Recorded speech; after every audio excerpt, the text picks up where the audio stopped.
अशी खमंग आणि खुसखुशीत कोथिंबीर वडी शिकायची आहे तर मग व्हिडिओ शेवटपर्यंत नक्की बघा आणि आपल्या पेजला नक्की सबस्क्राईब करून जावा। तर मी ही कोथिंबीर घेतलेली आहे, एक जोडी कोथिंबीर घेतलेली आहे, त्याला मी स्वच्छ धुवून आणखीन पुसून वगैरे चिरून घेतलेले आहे। तर चला तर मग व्हिडिओला सुरुवात करूया।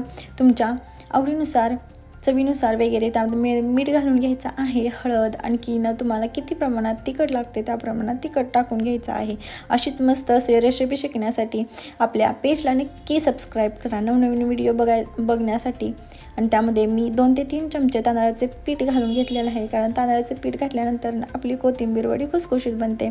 तर त्यामध्ये मी टाकून घेतलेले आलं लसूण पेस्ट नक्की टाका, खूप छान अशी त्याला टेस्ट लागते कोथिंबीर वडीला। मी 2 ते 3 अशा काही वाट्या मी बेसन पीठ घेतलेलं आहे, तुमच्या अकॉर्डिंग तुम्ही बेसन पीठ घ्या। आणखी मेन टिप म्हणजे ह्यामध्ये जास्त आपण पाण्याचा वापर करणार नाही, कारण कोथिंबीर हे स्वतःच पाणी सोडत असल्यामुळे आपण त्यामध्ये लागेल तेवढ्याच प्रमाणात थोडं थोडं करून असं काही पाणी घ्यायचं आहे। पहिल्यांदा आपण अशाच प्रकारे मळून घ्यायचं आहे, कारण जास्त पाण्याचा वापर केला तर आपलं पीठ हे सैल होईल आणि आपल्या कोथिंबीर वड्याही बनणार नाहीत, त्याचं थालीपीठ बनून जाईल। तर चला तर मग बघू शकता मी अशा प्रकारे बघू शकता मी डो बनवून घेतलेला आहे। तर जरासा तेलाचा जरा वापर घ्यायचा आहे, कारण त्या प्लेटला जरासं तेल लावून घ्यायचं आहे।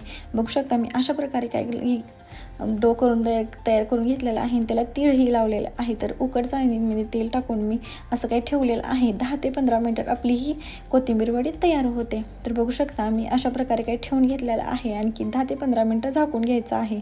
आणखीन तयार झाल्यानंतर आपण त्याला चेक करून बघूया। तर बघू शकता मी अशा प्रकारे काही बनवून घेतलेलं आहे, किती छान बघा असं काही आपलं चाकू निघत आहे बघा बाहेर। तर आपली आळूवडी शिजलेली आहे।